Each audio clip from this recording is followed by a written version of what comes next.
Hello everyone, welcome to MVP Vishwakosha. Today we are discussing 16 September 2025 current affairs.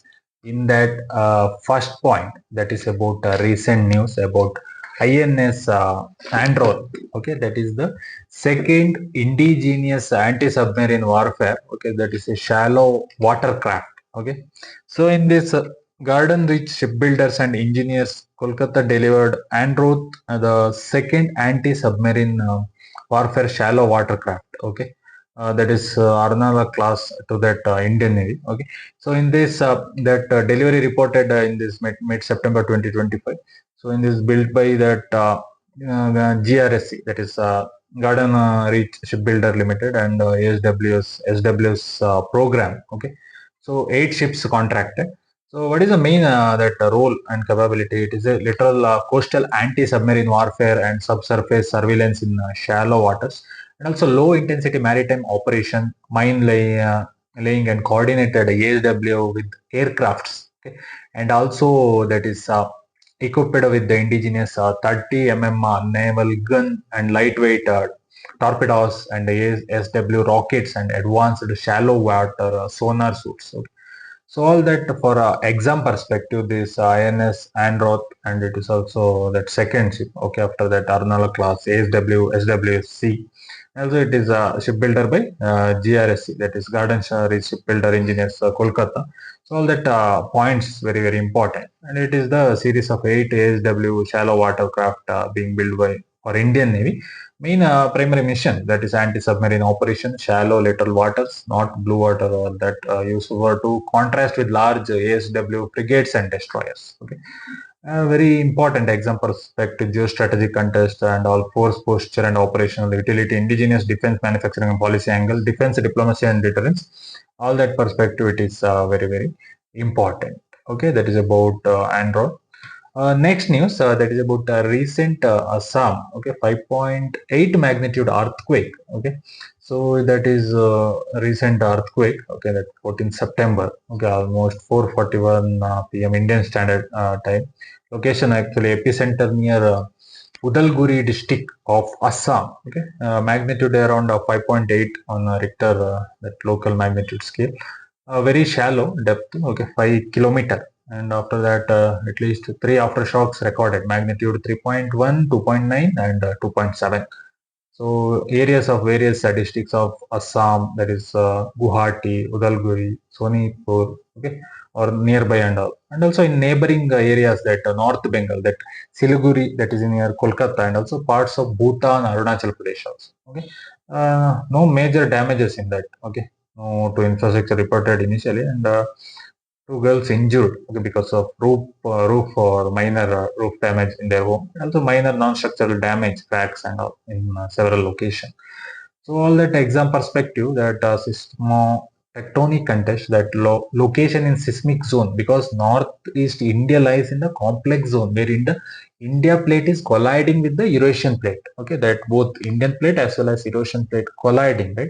So that location is important, and also there are multiple fault system that and uplifted regions, because Himalayan hills and Shillong plateau, and also Assam is in a high seismicity region. Okay, and also shallow quakes are more felt, and also some of the impact on that human impact and infrastructure and disaster preparedness, disaster management, very important. All that, and also link with larger pattern and risk, and all that is very important. Okay, that is about recent earthquake. Okay, 5.8 in Assam. Okay, next news, that is about recent news, that is Supreme Court's decision on the Work Amendment Act 2025. Okay, so in this work, right, Work Amendment Act 2025, that is amending Work Act 1995, was passed by the Parliament, right, and also got President assent and came into force in April 2025. So after that amendment and it came to force, right? So some several challenges, multiple writ petitions, right? Article 32. So in that writ petition in the Supreme Court challenged various provisions of this act on grounds of violation of constitutional rights and also religious freedom, equality, property right, etc.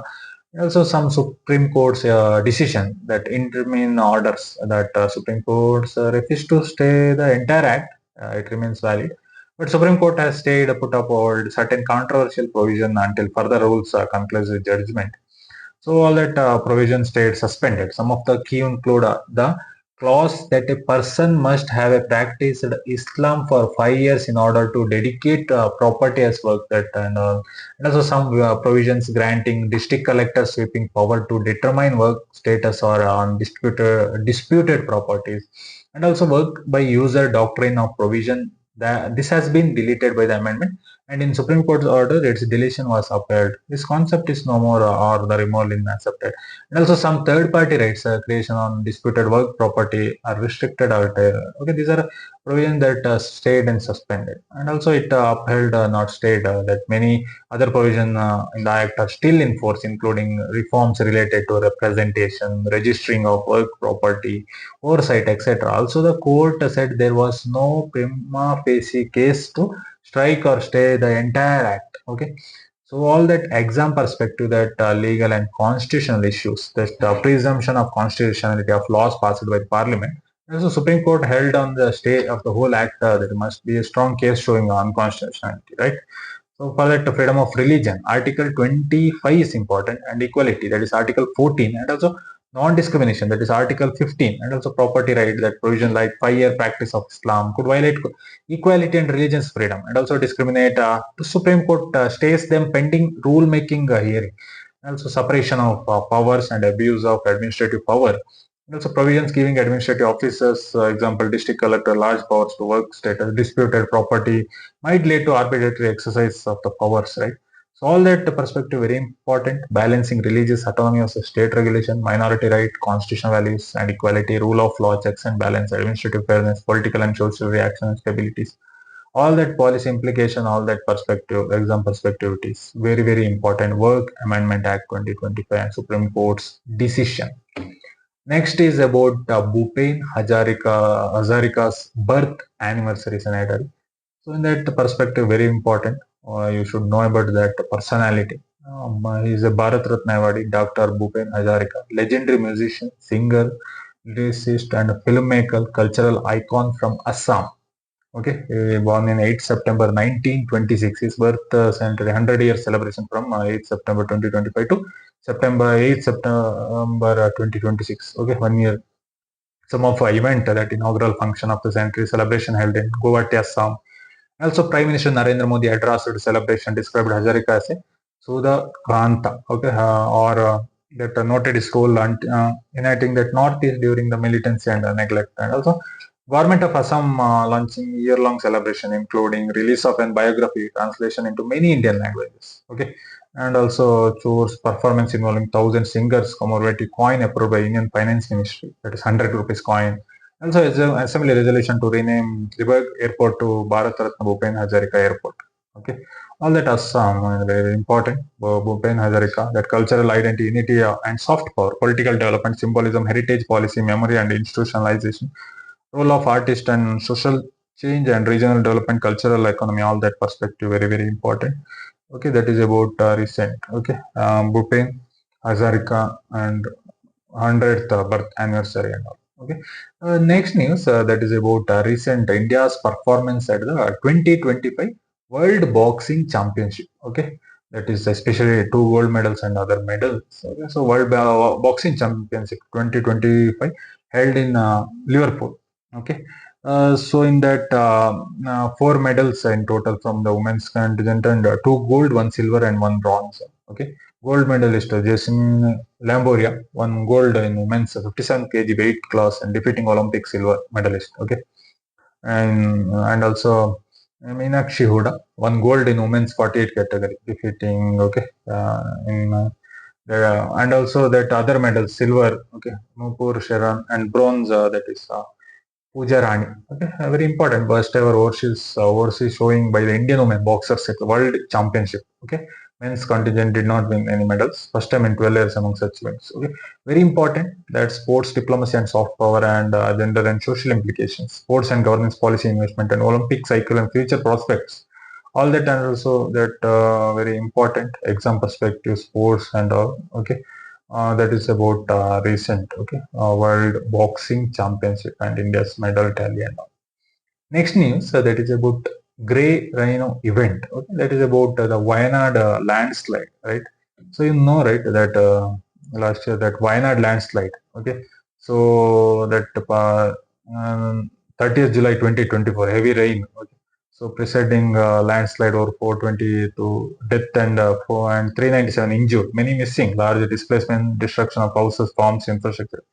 So in that recent report, they study that sliding earth scattered lives by Janakiya Sastra Samiti, Transition Studies, Western Ghats Samrakshana Samiti, released that report. The contributing factor cited decades of deforestation, very important. Forest cover loss to plantation, that is coffee, tea, cardamom, and also unregulated development, resorts, roads, infrastructure without proper assessment, and also construction on steep slopes, illegal mining, etc. And also extreme rainfall events at more than 200 mm, okay, and also exceeding threshold, but warning not acted upon adequately, and also lack of localized disaster evacuation planning. Although district or state emergency framework existed, no ground level action in many vulnerable hammers. Okay, and also the report says that Vaitri Taluka has been marked as an ecologically sensitive area in previous expert panels, and also Western Ghats Ecology Expert Panel high level working group, etc. But recommended was not enforced. So all that very important this point, gray rhino framework, all that understanding predictable risk. Okay, what is that means? Gray rhino. So that you'll be confused in the exam, right? So that is related to Wayanad's that previous disaster and all. And also in that disaster risk management, governance failures, all that environmental degradation, climate change, social equality, vulnerability, all that perspective, it is very, very important. Okay, that is about recent news. Grey rhino event. Next news that is about recent that is brain-eating amoeba. That's amoebic meningoencephalitis. Okay, cases in Kerala. So amoebic meningoencephalitis that is primary amoeba. Okay, that caused that brain-eating amoeba. So Kerala, India's multiple districts including Kozhikode, Malappuram, Wayanad, Thiruvananthapuram as of September 2025, Kerala, almost 67 cases with 18 deaths due to brain-eating amoeba. So a 17-year-old student from Puvar, Thiruvananthapuram, diagnosed after using a swimming pool at Akkulam tourist village. So amoeba enters a brain through the nasal passage. Okay, when water containing all that Naegleria fovleri enters nose while swimming, bathing or using unclean water. Okay, from wells, ponds, or inadequate treated water, right? So in that some of the symptom, early severe headache, fever, all that, and vomiting, possibility, stiff neck, confusion, seizures, rapid progression to brain involvement, and also in that mortality rate, all that very high fatality rate. Okay, but mortality in Kerala reported to be much lower. All that because of earlier detection and treatment, action is taken, right? Government action taken. Health department shut down, implemented swimming pools, collected water samples, warning issued, advised to ensure clean and chlorinated water. Awareness campaign, testing and lab diagnostics being improved. Okay, so very important, and also public health and in that disease surveillance. This also outbreak shows how rare disease can suddenly surge under favorable environmental condition, and also environment and climate linkage, and also risk communication, public awareness, and health infrastructure and response, policy and regulation measures, and broader implication very, very important. Okay, so that is about a recent surge in amoebic that is meningoencephalitis cases in Kerala. Okay. Next news that is about recent India, Iran, Uzbekistan trilateral meeting. Okay, that is in Iran. That is in Tehran. So the first India, Iran, Uzbekistan trilateral meeting. So the foreign minister and political director general level. Okay, that is Tehran, Iran. So in that delegation, India headed by Joint Secretary Anand Prakash, Iran, that Mohammad Reza Bahrani, and District General of South Asia, Uzbekistan, Gulomazan Premakolov, Head of Department. Okay.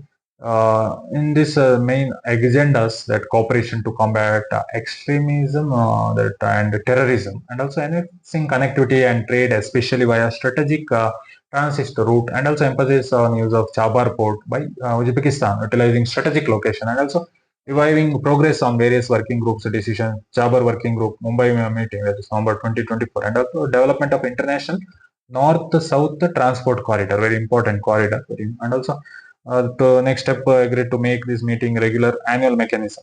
Okay, so important meeting that India-Iran-Uzbekistan trilateral meeting. Strategically, geopolitically important, India's outreach to Central Asia via Iran, Chabahar port, and also that is a north-south transport, international north-south transport corridor, and counter-terrorism, regional security, economic and trade benefit, connectivity, infrastructure integration, diplomacy, and India's multi-directional foreign policy. All that is very, very important. Okay, that is about recent India-Iran-Uzbekistan trilateral meeting. Next is about Scarboroughshoalchinaphilippinesissue, that is South China Sea. So that is the issue between China Philippines. Okay, Scarboroughshoalchinaphilippinesissue, also called Hungarian Iceland by China. There is a in the South China Sea. The shoal lies well within the Philippines' exclusive economic zone. Okay, the issue unclosed, but it claimed and effectively controlled by China since 2012. Okay, so in that recent some resort disputed in that.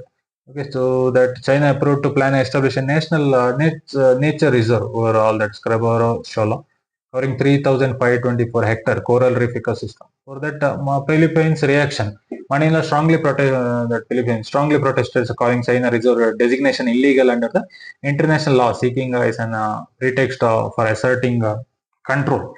Okay, and all that Chinese Coast Guard also allegedly used that control measures and so all that that against Philippines government vessel, and also international law contests that in 2016 Permanent Court of Arbitration ruled that China's 9-line claims, including all that Scarboroughshoalchinaphilippinesissue issue, have no bias under the international law. Philippines rejects China's blocking, etc.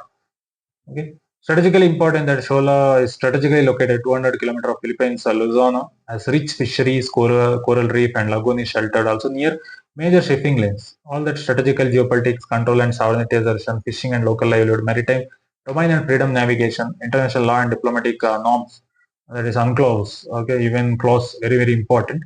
And also risk of escalation, environmental resource management, India's perspective, all that is very, very important. Okay, that is about recent that is Scarboroughshoalchinaphilippinesissue. Okay, and that dispute between Philippines and China. Next about last news, that is about Arunachal Pradesh Siang, that's part of Brahmaputra River. Okay, so multi-purpose project. Okay, so in that India is planning to build a hydropower project in Arunachal Pradesh. Okay, so Siang district, Arunachal Pradesh, India's dam would be built in Siang River, which is in China's is the Erlang upstream. So China is building a dam, right? For that, India is planning to build that Siang Upper Multipurpose Project, also called as Upper Siang Multipurpose Dam. It is aims to 11,000 megawatt. That is hydropower capacity, 9 billion cubic meters storage capacity, and also hydropower generation, flood control, also strategic response to Chinese dams upstream. So strategic background, China has commenced construction of massive hydropower dam, right, along hydropower station, okay, in Tibet, right. So India fears downstream impact. So that's why India dam is part conceived and counterbalance. So opposition, local community, especially Adi tribes, are reciting concern over displacement, environmental damage, submergence of village, impact on livelihoods, culture, all that. Okay. But some villagers that support that projects, okay, and also the projects are proposed free feasibility with site survey process, and the dam is large, that is 267 meter tall, huge storage, and cost is very large. Okay, and also that geopolitical strategic factor, it is very, very important, environmental and ecological concern, and also social and cultural impact, economy and energy policy implication, legal and governance issue, and climate and seasonal variability. It is very, very important. Okay, so that is about Siang Upper Multi-Project that is planned, that is by Arunachal Pradesh by Indian government. Okay, okay, that is about 16 September 2025 current affairs. Thank you. Support me for further videos so that I can analyze all the topics required for UPSC and all competitive exams. Thank you.